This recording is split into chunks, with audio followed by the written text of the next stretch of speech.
Inilah yang terjadi kalau cewek terimut di dunia adalah femboy. Tapi karena suatu kejadian, bro kembali ke jalan lurus dan menemukan kisahnya. Manga ini berjudul Sekaide Ichiban Kawaii Amamiya-san ni Banme wa Ore. Cerita dimulai dengan sekumpulan cewek-cewek bergosip tentang model baru yang bernama Hikari. Ada yang bilang dia seperti malaikat, ada yang bilang dia sangat imut, bahkan sampai ada yang membeli gaun seperti yang dipakai Hikari. Walaupun dia menganggap dia nggak akan bisa seimut Hikari, karena Hikari adalah yang paling imut di dunia. Di sini dijelaskan kalau Hikari adalah seorang model eksklusif sebuah perusahaan fashion brand Ame-Ameya yang menyandang gelar cewek terimut di dunia. Legendanya dimulai dengan satu postingan foto di website Ame-Ameya dengan fisik yang sempurna, kulit putih, dan rambut pirang sepinggang. Postingan dirinya mengenakan gaun baru dengan cepat viral menjadi trending nomor 1. Namun, sampai sekarang, identitas Hikari yang asli belum diketahui. Karena Hikari super imut, jadi nggak ada yang mau repot-repot untuk berpikir kalau Hikari itu adalah seorang siswa yang bernama Harema Kouki. Di sebuah kelas, sekumpulan cowok meranking cewek yang paling imut di sekolah mereka. Ada yang memilih Arashi Gouka dari tahun ketiga karena dia elegan dan anggun. Ada yang memilih Hibari dari tahun pertama karena dia cantik dan keren. Dan ada yang memilih Raika, teman sekelas mereka, karena dia energik dan polos. Kouki yang mendengar itu mengaku semua cewek yang disebut teman sekelasnya cukup imut. Lalu muncul teman Kouki yang bernama Mikage. Dia adalah teman masa kecil yang tahu rahasia Kouki.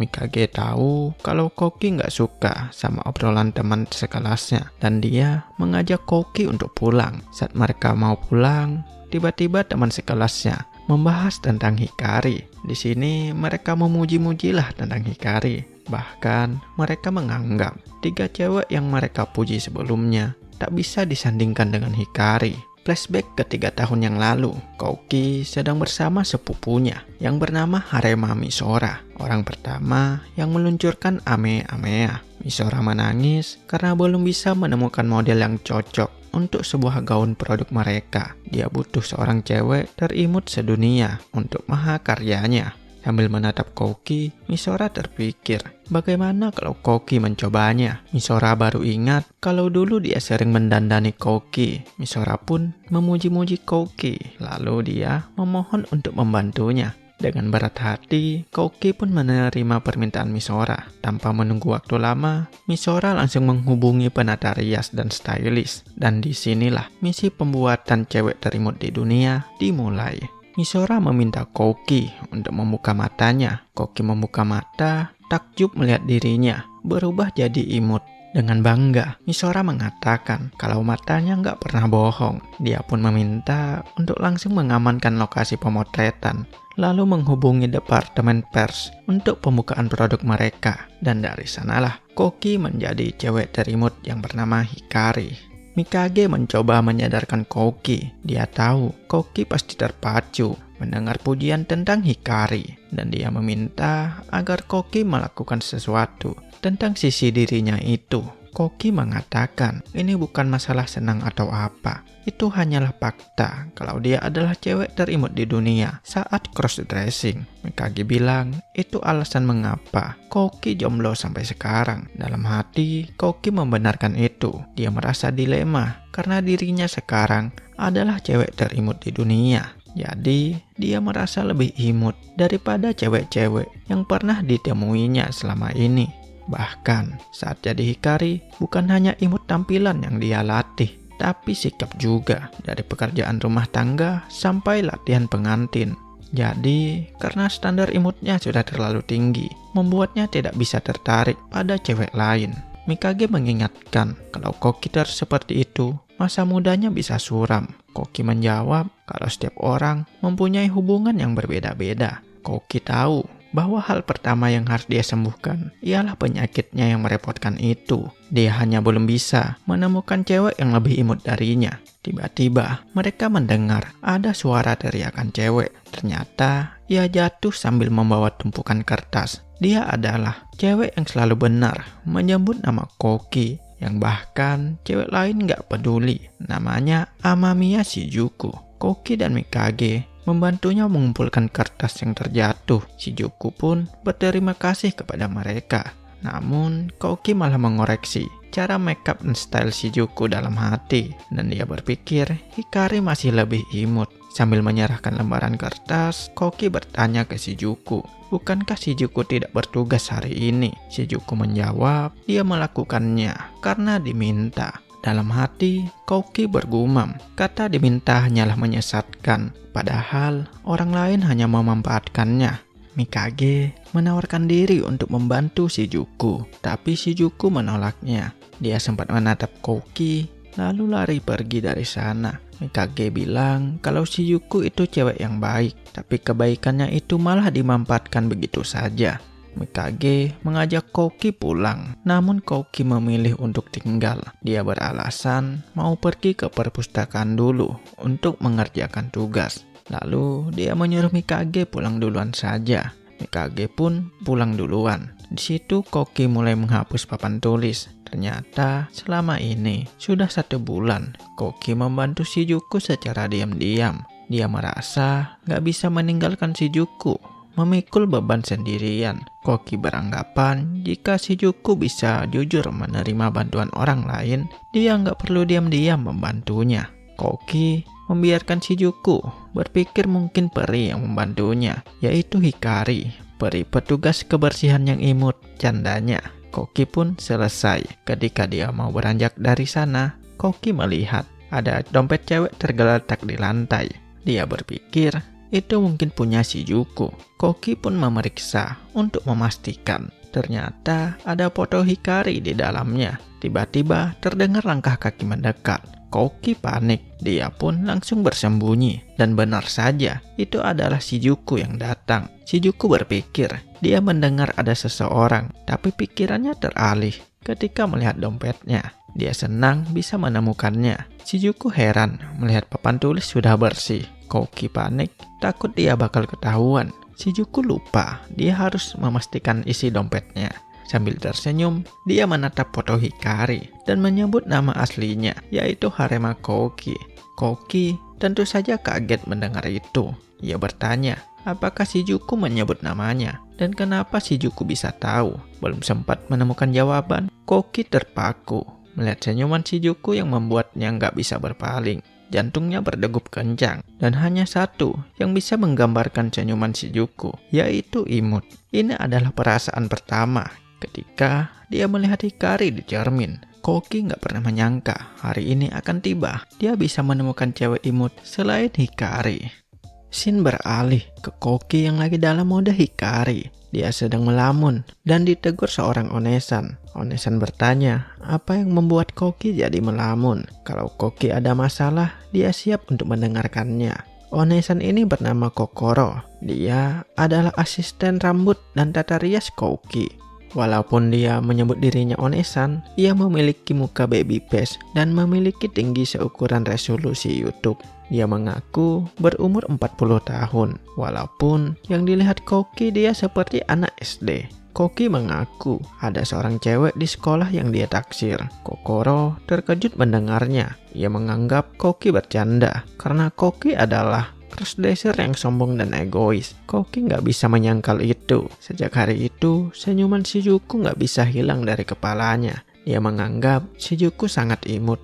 Kokoro pun meminta Koki untuk menceritakan lebih banyak tentang Shizuku. Koki menjawab, intinya Shizuku imut parah.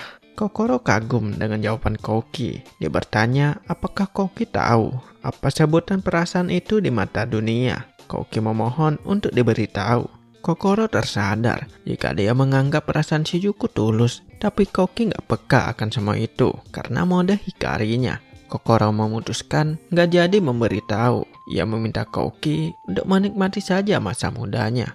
Koki menyuruh Kokoro untuk merahasiakan itu karena jika Misora tahu, dia bakal membuat keributan besar. Seorang staf tiba, memberitahu Koki sudah waktunya untuk pemotretan. Koki bercermin, dia menganggap dia sudah imut seperti biasa. Lalu Koki pun melakukan berbagai pose dan staf memuji-mujinya. Setelah selesai, Koki bergumam, staf sebenarnya tahu dia cowok. Tapi ketika pemotretan dimulai, mereka memperlakukannya seperti cewek sungguhan. Staf menghampiri Koki, dia memberitahu untuk istirahat sebelum syuting. Setelah berganti pakaian, Koki boleh berjalan-jalan sebentar di sekitar sana. Koki menerima tawaran itu. Dia pun langsung mengganti pakaian lalu pergi jalan-jalan. Koki takjub, taman di sana cukup besar, bahkan ada truk makanan juga. Lagi asik menikmati suasana taman, Koki terkejut. Dia melihat Shizuku. Koki menganggap outfit dan style Shizuku tampak aneh. Kacamata dan poninya biasa saja. Karakter sweaternya nggak jelas, roknya kusam, dan tasnya seperti proyek rumah gagal. Walaupun norak, baginya Shizuku tetap terlihat imut. Tapi jika sebagai Hikari, dia benci melihat selera fashion seperti itu. Koki pun mengamati Shizuku yang sedang mau membeli dorayaki. Melihat ekspresi senang Shizuku, Koki merasa itu sangat imut. Dia sudah nggak sanggup karena keimutan Shizuku sudah berlebihan. Koki mencoba menyadarkan dirinya. Dia memutuskan untuk kembali saja. Tiba-tiba terdengar teriakan seorang cewek. Ternyata itu adalah Shizuku. Dia menabrak sepasang kekasih. Si cowok marah. Dia meminta Shizuku untuk memperhatikan arah tujuannya. Dan dia menginjak dorayaki Shizuku yang terjatuh. Lalu mereka pergi dari sana. Melihat itu, Koki langsung mencegat sepasang kekasih tadi. Dia menyuruh mereka untuk berhenti. Koki mengatakan bahwa mereka lah yang menabrak. Dia meminta mereka untuk meminta maaf dan mengganti dorayaki yang diinjak. Si cowok bertanya, kenapa dia harus meminta maaf? Koki melepaskan topinya lalu tersenyum, membuat cowok itu jadi salting. Koki mendekat ke arah cowok itu, dia berbisik, menekankan agar cowok itu meminta maaf. Si cowok dengan muka merahnya langsung menuruti kemauan Koki. Dia pun langsung minta maaf kepada Shizuku. Bahkan sebagai permintaan maaf, dia memberikan kupon dorayaki legendaris. Si cewek pun marah kepada cowoknya. Kenapa dia mengikuti kemauan cewek lain? Tidak hanya itu, si cewek melihat cowoknya kemarin jalan dengan salah satu temannya. Bahkan dia tidak memberitahu tentang tiket legendaris itu. Si cowok mencoba menjelaskan, namun malah memperparah keadaan. Si cewek mengatakan bahwa cowoknya playboy menyebalkan, lalu dia pergi dari sana. Koki juga mau pamit pergi, tapi tiba-tiba orang mengerumuninya. Mereka mengatakan, meskipun Koki cewek, dia sangat berani dan keren. Bahkan, dia juga terlihat imut. Mereka berpikir kalau Koki sekarang terlihat seperti Hikari. Koki berusaha pergi dari sana. Sambil tersenyum canggung, dia mengatakan, orang-orang banyak yang bilang dia mirip Hikari, tapi dia tidak seimut itu. Koki merasa lega, dia bisa pergi dari kerumunan orang-orang itu. Namun, kali ini dia diberhentikan Shizuku. Shizuku ingin mengucapkan terima kasih. Shizuku bertanya apakah dia Hikari. Sambil berjalan menghindar, Koki mengatakan kalau Shizuku salah orang. Tapi Shizuku terus mengikutinya. Tiba-tiba Shizuku terjatuh dan dompetnya jadi terlempar. Koki menganggap itu lugu sekali. Dia bertanya apakah Shizuku baik-baik saja, lalu membantunya. Shizuku kaget, dia merasa familiar dengan suara itu. Koki panik karena dia sudah menggunakan suara aslinya. Dengan cepat, dia membantu Shizuku, lalu pergi dari sana. Shizuku merasa heran, lalu dia tersenyum sambil memegang dompetnya. Keesokan harinya di kelas, Koki merasa sangat capek karena kejadian kemarin. Dia sangat lelah, tapi dia merasa aneh karena Shizuku terus menatapnya. Koki khawatir karena kesalahan kemarin, Shizuku tahu kalau dia Hikari. Bel berbunyi, menandakan kelas telah selesai. Mikage langsung mengajak Koki makan siang. Dia memberitahu bahwa kantin baru saja merilis makanan baru. Koki menolak. Dia memberitahu Mikage ada sesuatu yang terjadi kemarin. Shizuku menghampiri Koki. Dengan sedikit gemetar, dia meminta waktu ingin berbicara berdua dengan Koki. Mendengar itu, Mikage merasa senang. Dia mengatakan kalau Koki akan menerima undangan apapun dari cewek. Mikage berharap Koki beruntung dan memberinya semangat.